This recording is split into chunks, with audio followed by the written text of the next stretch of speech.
Aha! This is the brown here, and this time, normally these have all been the Blu-ray updates. I've actually been getting some DVDs, but I haven't been doing videos on them because it's just don't really have time to do all the videos, so I figured I'd just do them Blu-ray updates only. But this time is an exception because I took advantage of the 50% off Criterion collection sale going on at Barnes & Noble right now, which is still, I think it goes on until the 23rd, so, or wait, what's today, yeah, 21st, yeah, you still have a couple days, it might be till the 25th, to go in there and check that out if you haven't, if you're into the Criterion collection. But this is one of the sets I've been wanting to get since it came out, and that's Masaki Koyabashi Against the System. Eclipse set, was at number 38, and there's 4 films. Let's see, yeah, 4 films, The Thick Walled Room, I Will Buy You, Black River, and The Inheritance. And I'm so glad I got this collection. The Inheritance is like, they're all, I mean, each film in this set is better than the last. But The Inheritance really just jumped up there on my top films of all time list. But if you don't know who Masaki Koyabashi is, Japanese director, these are all in the 50s. Let's see, The Thick Walled Room, actually, he filmed that in 52, and then because of the content due to, like, the controversialness with, like, the representation of America in the film, and how they were kind of, you know, treating Japan at the time, that it wasn't really allowed to be shown, and they were like, you know, if you cut that part out, you can show it, and Koyabashi refused to cut that out, so it wasn't released until 56, until like after everything was all said and done with. But and then the rest were made in 56, except for The Inheritance, 62. But in the midst of that, he made The Human Condition, which I still have yet to see that. It's just really long. I forget how long it is. Maybe, I think it's like 9 hours. I don't know. It's a really long film.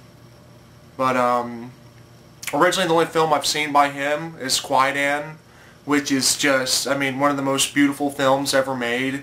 I mean, Technicolor-wise, I mean, it's up there. The whole film is like this, like, it's done in like a stage, and it's just amazing. It's for these 4 ghost stories. But onto these, after becoming, starting, I think this actually was his first film, The Thick Walled Room, but becoming a director, and like, he was really an artist and did a lot of like drunk paintings and stuff, and really wanted to get into the art and become a director and put his art, you know, visually through film. But he was also very political. He didn't like a lot of what was going on, you know, in his country at the time, so he really wanted to showcase that in his films for people to see, and just really put it out there. And at the time, they weren't really, you know, for that. They really wanted to do more kind of like melodrama, like romance or type films. But because he actually had to go off to the war, then he came back, and just the stuff he's seen. But The Thick Walled Room is like there's 4, it's like 5 or 6 prisoners, and they're prisoners of war, and basically they were just following orders, and they got put in there anyways because they're like C-list prisoners, you know, the foot soldiers, and then the main commanders and everybody, like way up the A-ranked and all them, the main ones that really, you know, ordered everyone to do things. You know, they didn't even get in any trouble at all. They didn't have to they didn't get any prison time. They didn't have to serve any time.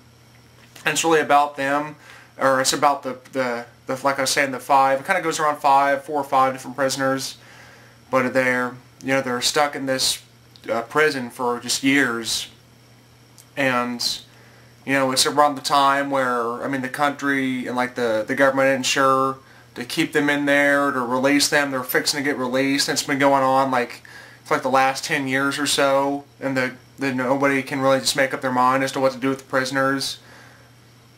But just every film of his is just beautiful. I mean, beautiful imagery, being like an artist and the cinematography wise. But there's even there's a scene in here that kind of goes. If you watch like the dream sequences in this, it kind of goes towards Criterion. Like one of the guys, the guy, he actually hangs himself in the jail.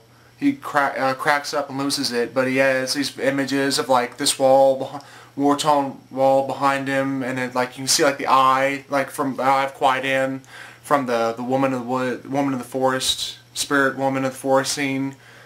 But like this guy here, he keeps his pet tarantula, or not tarantula. It's just, I forget what type of spider it is, but he builds his little cage for it, and he keeps his beard long so he like can defy like the kind of like everyone else that's not a prisoner, the guards and all that, showing that he is defying them. And this one guy's always like really worried about it, and ends up like, or his story is like he was in the war, and they cut back to the war scenes too, so you don't get to see just the prison, you get to see like all their flashbacks, which I thought that was pretty amazing. But he's like, they're out in the forest, and they go to this shack where this one guy's sitting there, supposed to be like the enemy troops or whatever, and he's ordered to go back and kill that guy, which he don't want to, but he does anyways, and he feels like the guilt of it, and it's kind of like, I think he gets put in there for that, and then like his mother, she dies, and he gets released for like a day, and he like shaves and gets all dressed up nice and goes out to the funeral or whatever, the kind of the tradition that they do. Like the family takes them out to the grave site to be buried, and they're all wondering if he's going to come back or not, because like it depends, like all these reporters but kind of, it depends on what he does within what's going on within their prison system at the time. But in the film he ends up coming back, you know, in hopes that after this, with like his honesty and everything, that they'll release the prisoners. But this is a thick-walled room. And I Will Buy You. I was never really into sports movies, but I have to say this is my favorite sports movie of all time. It really puts a different perspective and a different light. You'll see things completely differently that you've never really looked at, like the sport or athletes before. It just goes through like he's like the top like college player. He's fixing to graduate college, and all these teams are trying to buy him. And the main ones, they're the Flowers. Let me see. I don't think it said, yeah, Toyo Flowers. But it just shows like all the different teams, you know, going after him and keep giving him gifts and, you know, trying to buy him this and buy him that, and basically just buying him out with money, you know, because they want to make money off of you. Like one woman, or his girlfriend tells him in the film, is like, you know, it's kind of like illegal human trafficking, is that, you know, they buy and sell people, and that's what they do. And all the fans, you know, they don't really see that. They see the player as, you know, out there as the star. And near the end, like, his whole family gets in on it. They all realize they can make money off of him. So they all, you know, go their own way, and different teams are trying to buy out each different family member because they'll all influence like his decision or whatever. That's what they think. They just go every which way they can to, you know, to get him on the team or on their team. All these different reporters and the people that work for the teams. But the one guy, his manager, the one that trained him in baseball, he's like really sick. I forget what he has. He ends up dying in the film. But I mean, the guy that works for Toyo Flowers, he doesn't believe him, you know, because in their business, you know, nobody believes anybody, nobody trusts anybody. It's all deals with, you know, like greed and just really going after, you know, it's all money talks. It's all about getting the money. And that's really, I mean, that's what it's all about in the sports world is, you know, buying this player out. So, I mean, they try to buy off the manager for like $1 million. There's like $1 million yen, no, like 100 million yen, and him for like 600 million. I mean, everybody has all these different bids and gifts and stuff, and they just keep trying to pretend like they're all nice, just so they can kind of sway him into going towards their team. But he ends up, alright, back on, he ends up picking this one, a completely different team. He's like, you know, I've like decided on my own, this is what I'm gonna, or this is who I'm gonna go with, and all this, and which his manager was really wanting to go with Toyo Flowers. And then the guy that works for Toyo Flowers that's been trying to buy him out this whole time, you know, he realizes that the manager really was sick, and right before the guy dies, he goes to him, to the player. If they, I don't think they say his name on the back of here. Probably not. No, these are just the actors' names, but I forget his name. But he goes to him and he tells him, you know, he's like, you know, your manager is dying. It's like one last wish. I mean, the least you could do with a small amount of money is, you know, pay for like his surgery or whatever, you know, to try and, you know, keep him alive. And he don't even do that. He don't even care for him after he joins his one team, and the manager ends up dying. And then his girlfriend, you know, she leaves because with like all like the greed and everything, and the way the family and him and just everyone's kind of acting. And after seeing like the manager die, she stays by his side with the Toyo Flower guy. He's like the only guy that actually, in the end, he realizes, you know, just how like sad it really is that they are, what they're doing, and what kind of people they are. And the last shot is him, you know, swinging the bat, getting ready to go to his first official professional game. And you just completely, you know, you see it completely differently. I just thought this was just amazing, like the way it's shown, just the subject of it on I Will Buy You. But yeah, definitely, just you have to check this collection out probably to see this. You might be able to see these on Hulu maybe. But I'm so glad I picked this set up. Misaki Kobayashi Against the System is well worth it. The Black River it's kind of like, I mean, they're all shot like differently. It's crazy, and they're all just beautiful. But Black River, it's kind of like this noir. It takes place around this war town, or like this like the Navy.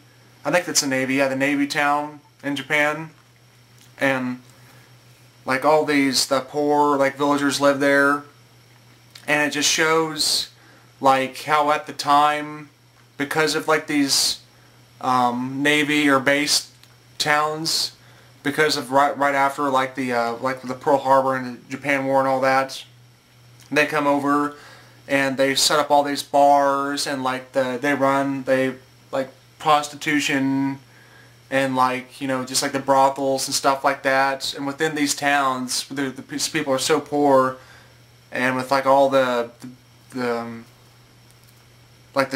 American troops going in and out of the town, it just kind of shows like the violence that occurs, and just like at the bars, like the way the people behave completely changes, just really lowers everyone in general in society and around those areas, and the way, like I said, with the behavior, like the violence, and women go into prostitution, and people like just, you know, just down in the bottle all the time, and just getting in all these bar fights and fights around town, and people, you know, getting killed, and just kind of shows like at the time just the way these little towns fell apart.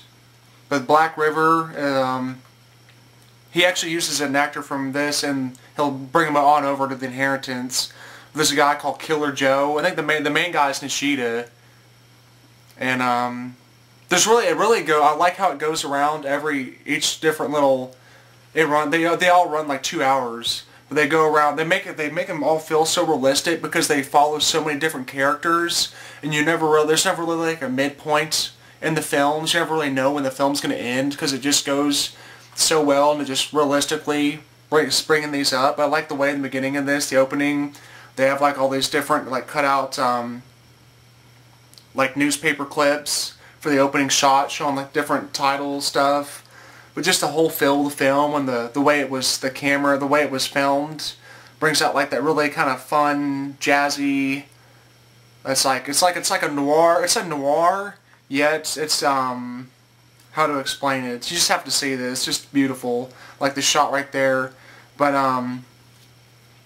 the Nishida guy, he's trying to study for college, and he moves to this town because it's real cheap. You know, real cheap rent. Don't really have to eat that much or don't do much. Just studies. And then he sees her, and she's kind of like at the film beginning throughout the film. It's like her purity as it diminishes throughout the film. She goes to see Nishida this one night, but then it ends up Joe the killer sets it up where his gang gets a hold of her and tries to rape her. Then he gets her and he has his way with her, and then she actually ends up feeling and liking Joe. And then Nishida wonders, you know, what happens. And then throughout the film, she's like conflicted between, she really wants to be with Nishida. He's like the only last like pure person left in the town. Joe's complete opposite. He's like the town itself. And all these people where Nishida lives, Joe, the woman, the landlord lady, she gets bought out by this company or whatever to demolish the place. And so they're actually taking the place out and demolishing it. They bring in like the cats and destroy it, and everybody has to leave. And then in the end, like Nishida goes he hangs around with Joe, and Joe still has this other girl before, and he's like hangs out with her, and then she's there, and she's tells Nishida to just, you know, stay away because she's gonna kill him. And it's like the whole night, like it builds up to that final, just throughout the film, like she visits him at this inn before that when she tells him, and she tells like what happened that night when she was supposed to go to see him and at the bar. And it just really, like from the beginning to the end, you sift through her, you see what at the time these base camps were doing to people like her. And like, because the umbrella is like, she had that at the beginning of the film, and then Joe takes it, and then Joe has it, and she realizes that it was a setup. It's just, I could keep going on about these. This is probably going to run way too long. But Black River, these are all just amazing films. Kuyabashi is just truly a master, an artist. The Inheritance, they all just blow me away. I didn't know, they all just, like I said, get better and better and better. But my God, the ratio, the camera ratio, and just like the widescreen they use on this is just beautiful. Every shot, it opens up with like, it's almost like Breakfast at Tiffany's. She's all dressed up. She's wearing this black, kind of like the dress hat. She has the shades and like the jewelry, and she's going along all these shops. And this guy, he runs into her. He's like, man, you look different now with like, you know, being all, you know, like rich and all this. And then they sit down with like coffee, and he starts talking to her. And then it cuts back, and this guy, he's dying. He has cancer, and he has like supposedly like 6 months to live. So he gets her. She's like a secretary, and him, and his wife, and the Joe, the guy that works with him, his wife, and this other guy. He gets those three teams to look for his three. What would you call them? Their children. They're like illegitimate children. But he's like, you know, for the last will to find them, and they all get a portion of his like 300 million yen. His wife's supposed to get a third. And this one is really, it goes back to I Will Buy You, about the greed. They all, you know, are in it for the money. They no longer, it just shows just like the downfall of like the whole family and everyone within it. You know, just ultimately the greed takes over everybody's minds, and it's all about the money. But like, let's see, like the one woman, like the Joe guy he plays as Joe in Black River. He gets that guy to go look for this one daughter of his, and he finds out that she's this nude model. And there's a lot of really sensual imagery in this film. But I just love the way this film is shot. It's just eye popping, just beautiful, beautiful. One of the best. I don't know how much of that didn't record. Hopefully that all recorded on the Inheritance. But his wife, she's really, because she's really young, like kind of like a trophy wife for this guy. She's like 20-something, 21 years younger than he is, but she's just goes around and she cheats on him and has affairs with certain guys. But the Joe guy, his name's not Joe in this, but he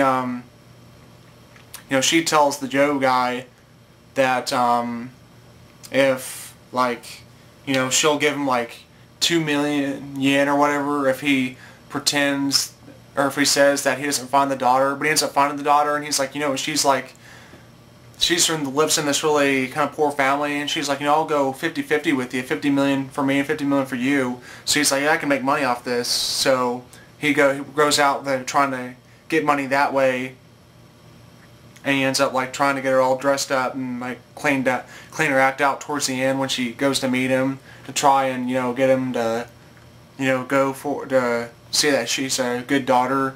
And then the wife, they're supposed to find this little girl. She's like 7, and then the one guy that she has slept with, he goes there to this grave and overlooks this town. That's just amazing, this grave, the way it overlooks this town. But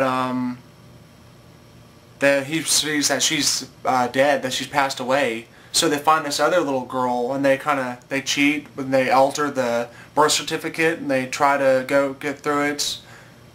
And then that woman, he starts having a thing for her, and she finds his son, he's really kind of like this, he's just trying to find a sugar mama, pretty much, a woman that'll pay everything for him. He's just sort of this young, kind of like gangster-styled kind of pert guy, and he sees her and he starts falling for her, and she starts sleeping with him, and how to say this, like they all have their plans, but like she's all like, I'm not in it for the money, because he keeps giving her these white envelopes with cash. She's like, I don't want to take your money. And in the end, she was trying to take his money, but she plays it out so well. She plays everyone out. Like the guy finds out about the birth certificate that the daughter was dead. They catch them. The cops get the wife. The wife doesn't end up getting any money because they find out about the fraud. And then like with the let's see, that the other daughter, like I was saying, the nude model, her sister gets killed, and so she has her name switched to Marie, her sister's name, and she uses her sister's identity, and then the cops find out about that. So they end up, the cops take her away, and then the gangster guy, he's not allowed to take any of the money. I forget for whatever reason they tell him pretty much to get out of the room or whatever when he goes to see his father as in his deathbed. I'm trying to remember what the reasoning they say that he can't. He does something. I think it's pretty much just his father kind of like disowns him. But then that guy ends up, it'll be like his money. He wants to use it for his company. And then he tries to get the secretary, in trouble by saying that she knew about like the little girl, and then she says, it's all about him trying to get money for his company and all this, and she covers herself up, and then she tells him that she's pregnant with her baby, which she's not. But so the money is supposed to go to her child, unless she has a miscarriage or whatever, then the money goes to her.